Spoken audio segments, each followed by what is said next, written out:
पर आज कसम से इतनी खुंदक आ रही है ना कि कुछ गलत शब्द अगर मुंह से निकल जाए तो मुझे माफ करना। आवाज कहां तक जानी चाहिए?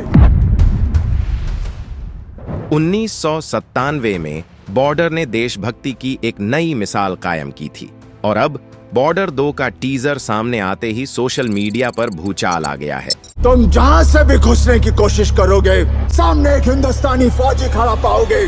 एक तरफ अक्षय कुमार का ऐसा बयान जिसे सुनकर फैंस शॉक्ड रह गए, तो दूसरी तरफ सनी देओल का वही आइकॉनिक एंग्री लुक जिसने लोगों को फिर से गदर की याद दिला दी। अगर मैं अपने बीवी बच्चों के लिए सर झुका सकता हूं, तो मैं सबके सर काट भी सकता हूं। क्या है अक्षय कुमार के बयान के पीछे की पूरी सच्चाई? सनी देओल का ये रौद्र अवतार किस मैसेज की तरफ इशारा कर रहा है? और क्या बॉर्डर 2 सिर्फ एक फिल्म है या फिर एक इमोशनल कमबैक? चलिए करते हैं बॉर्डर 2 टीजर का पूरा रिएक्शन और एनालिसिस बिना किसी फिल्टर के। इसी तरह की और रहस्यमयी जानकारी प्राप्त करने के लिए हमारे चैनल ट्रू हिस्ट्री को आज ही सब्सक्राइब करें और बेल आइकॉन को प्रेस करें। 1997 में रिलीज हुई पहली बॉर्डर फिल्म भारतीय सिनेमा के इतिहास में सिर्फ एक वॉर फिल्म नहीं थी, बल्कि इसने देशभक्ति को दिखाने का एक बिल्कुल नया तरीका पेश किया।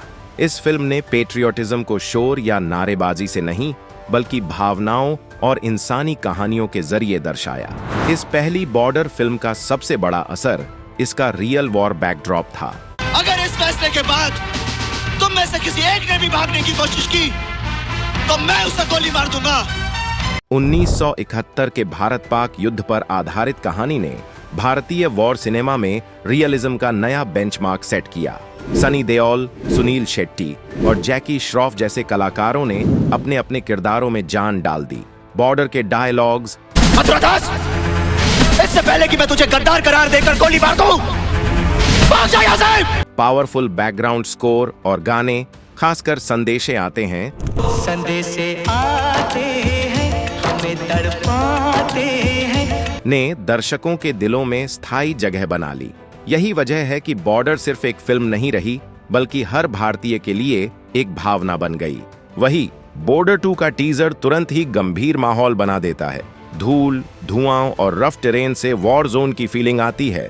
1997 की बॉर्डर के रॉ विजुअल्स के मुकाबले अब मॉडर्न कैमरा मूवमेंट और स्केल साफ दिखता है। लेकिन बॉर्डर 2 टीजर के साथ ही सोशल मीडिया पर कुछ वायरल क्लिप्स और थंबनेल्स तेजी से फैल गए, जिनमें दावा किया गया कि अक्षय कुमार ने फिल्म को लेकर कोई शॉकिंग बयान दिया है। लेकिन जब इन क्लिप्स को ध्यान से देखा जाए तो ज्यादातर जगह कॉन्टेक्स्ट गायब है या ऑडियो वीडियो को मैनिपुलेट किया गया है। सच्चाई यह है कि अक्षय कुमार का बॉर्डर 2 से कोई ऑफिशियल कनेक्शन सामने नहीं आया है, न कास्टिंग में, न प्रमोशंस में और न ही किसी वेरीफाइड इंटरव्यू में। कोई ऑथेंटिकेटेड स्टेटमेंट मौजूद नहीं है जो ये साबित करे कि उन्होंने फिल्म या टीजर पर कोई प्रतिक्रिया दी हो।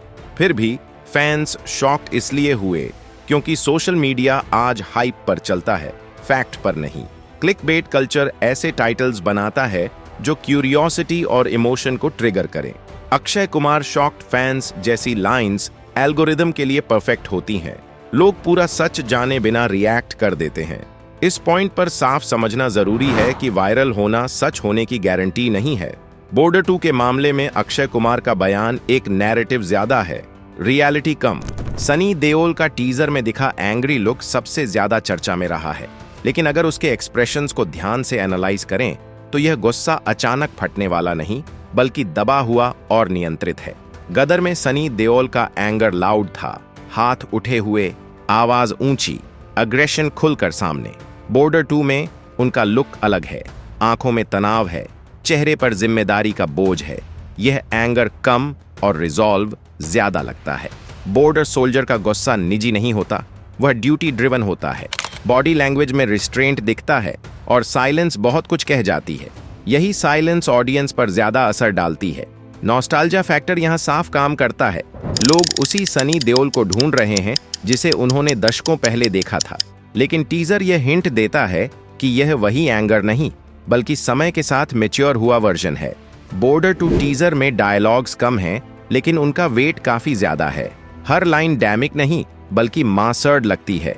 कई जगह साइलेंस को डायलॉग से ज्यादा ताकतवर तरीके से इस्तेमाल किया गया है। हिम्मत है तो आ, ये खड़ा है हिंदुस्तान। नॉन डायलॉग मोमेंट्स में कैमरा का ठहराव और एक्टर्स के एक्सप्रेशन इमोशन बिल्ड करते हैं। बैकग्राउंड स्कोर की बात करें तो वह ओरिजिनल बॉर्डर के आइकॉनिक म्यूजिक से अलग है। यहाँ स्कोर सटल है, जो धीरे धीरे टेंशन क्रिएट करता है, न कि सीधे गूज बम्प्स देने की कोशिश करता है। यह सवाल भी उठता है कि क्या यह इमोशनल मैनिपुलेशन है या जेन्युइन फीलिंग। टीजर इस लाइन को क्रॉस नहीं करता, म्यूजिक ऑडियंस को पुश नहीं करता, बल्कि स्पेस देता है कि वे खुद इमोशन महसूस करें। गूज बम्प्स लाउड पेट्रियटिज्म से नहीं बल्कि रिस्ट्रेंट से आते हैं। साउंड डिजाइन यहाँ सिर्फ सपोर्ट नहीं बल्कि स्टोरी टेलिंग का हिस्सा बनता है। 1997 की बॉर्डर भारतीय सिनेमा में सिर्फ एक हिट फिल्म नहीं थी बल्कि कल्चरल मेमोरी बन चुकी है। उस फिल्म के डायलॉग्स, सॉन्ग्स और कैरेक्टर्स आज भी लोगों के दिलों में बसे हुए हैं। इसलिए बॉर्डर 2 पर एक्सपेक्टेशंस का बोझ अपने आप बहुत भारी लगता है। फैंस कंपैरिजन करने से खुद को रोक नहीं पाते। यही सीक्वल बनाने का सबसे बड़ा रिस्क है। सवाल उठता है, क्या बॉर्डर 2 सिर्फ नॉस्टैल्जिया पर जिंदा है या उसके पास अपनी अलग पहचान भी है? पुरानी ऑडियंस इमोशनल कॉन्टिन्यूटी चाहती है, जबकि नई जनरेशन मॉडर्न स्टोरी टेलिंग और लार्जर स्केल एक्सपेक्ट करती है। बॉर्डर 2 का कास्ट भी इसी कोशिश का हिस्सा है।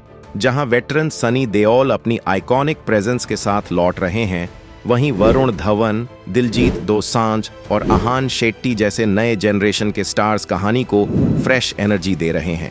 वरुण मेजर होशियार सिंह दहिया के रूप में दिखेंगे, दिलजीत एयरफोर्स ऑफिसर निर्मलजीत सिंह सेखों की भूमिका निभाएंगे, एक रियल परमवीर चक्र रेसिपिएंट, और आहान शेट्टी नेवी के लेट कमांडर जोसेफ पियस अल्फ्रेड नोरोन्हा के रूप में हैं। तीनों पैरेलल वॉर स्टोरी लाइंस में जुड़े हुए हैं। इसके अलावा सोनम बाजवा, मोना सिंह और न्यूकमर मेधा राणा भी कास्ट का हिस्सा हैं, जिनकी अपनी इमोशनल आर्क्स और सब प्लॉट्स होंगे। वॉर फिल्म्स हमेशा नेशनलिज्म और इमोशनल प्राइड को दिखाती हैं। ओरिजिनल बॉर्डर ने मैच्योर नेशनलिज्म दिखाया था, जहां फोकस सोल्जर्स की ह्यूमन स्टोरीज पर था। बॉर्डर 2 का आइडियोलॉजिकल टोन टीजर में अभी तक एग्रेसिव नहीं बल्कि कंट्रोल्ड लगता है। यह दर्शाता है कि मेकर्स देशभक्ति की भावना को सम्मान के साथ पेश करना चाहते हैं, न कि सिर्फ उसे कमर्शियल प्रोडक्ट बनाना। बॉर्डर 2 के बाद सोशल मीडिया रिएक्शंस काफी मिक्स्ड दिख रहे हैं। कुछ लोग सनी देओल और बाकी स्टार्स की पेट्रियाटिक ऑन स्क्रीन प्रेजेंस की तारीफ कर रहे हैं, तो कुछ ने वीएफएक्स और कास्टिंग चॉइस पर भी सवाल उठाए हैं, जिससे पता चलता है कि ऑडियंस अब एक ही तरीके से मूवी को नहीं देखती। कोई नॉस्टैल्जिया और इमोशन चाहता है तो कोई रियलिज्म और लॉजिक मांगता है। टीजर के बेसिस पर बॉर्डर 2 को पूरी तरह जज करना सही नहीं होगा, लेकिन कुछ क्लियर संकेत मिलते हैं। इसकी स्ट्रेंथ सीरियसनेस, ग्राउंडेड पोर्ट्रेयल और अपडेटेड स्केल में दिखती है, जबकि वार्निंग साइंस, एक्सपेक्टेशंस और कंपैरिजन कल्चर में नजर आते हैं। अगर फिल्म फॉर्मूला को फॉलो करने की बजाय फीलिंग को लीड करने दे तो यह इम्पैक्टफुल एक्सपीरियंस बन सकती है। ऑडियंस को यह एक्सपेक्ट नहीं करना चाहिए कि बॉर्डर 2 1997 वाली बॉर्डर को रिक्रिएट करेगी। यह एक अलग समय, अलग ऑडियंस और अलग सिनेमा का प्रोडक्ट है। फाइनल आंसर फिल्म ही देगी, टीजर नहीं। अगर आपको वीडियो पसंद आया हो तो लाइक और शेयर जरूर करें और ऐसे ही नए वीडियो के लिए चैनल को सब्सक्राइब करें। जय हिंद।